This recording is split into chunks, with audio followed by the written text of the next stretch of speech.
Hi there, and welcome to this video on what is the Slide Master in PowerPoint. So when you want all of your slides to contain the same fonts and images such as logos, you can make those changes in one place, the Slide Master, and they'll be applied to all of your slides. To open Slide Master View, on the View tab, let's select Slide Master. The master slide is the top slide in the thumbnail pane, which is this pane here. So let's scroll up. Here's my master slide. The related layouts are just below. Okay, so any changes I make here will also be applied here and then throughout the rest of my PowerPoint. So let's maybe add a little logo. So I'm just going to go Insert, and I'm going to insert a picture from this device. And I have an example here ready to go. So I'm just going to click on it and go Insert.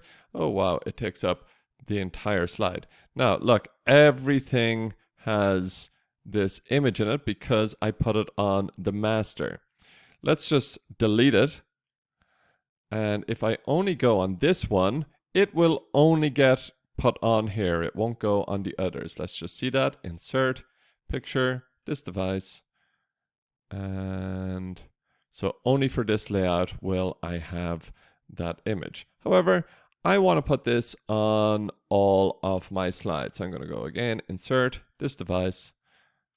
And then I'm just going to resize this and make this my logo, which appears, let's just down here. And let's just bring it up a little bit so it just appears there. Okay, so once I'm happy with the picture, I'm going to click out of it. And from the Slide Master tab, I'll just go Close Master View.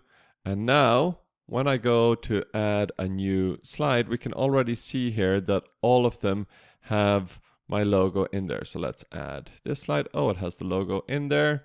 Let's add this layout. Let's add this layout, etc., etc. I can make the same kinds of changes to fonts and everything else on my slides from the Slide Master. Okay, I hope you found that useful. Please don't forget to like, share, and subscribe, and I'll see you in the next one.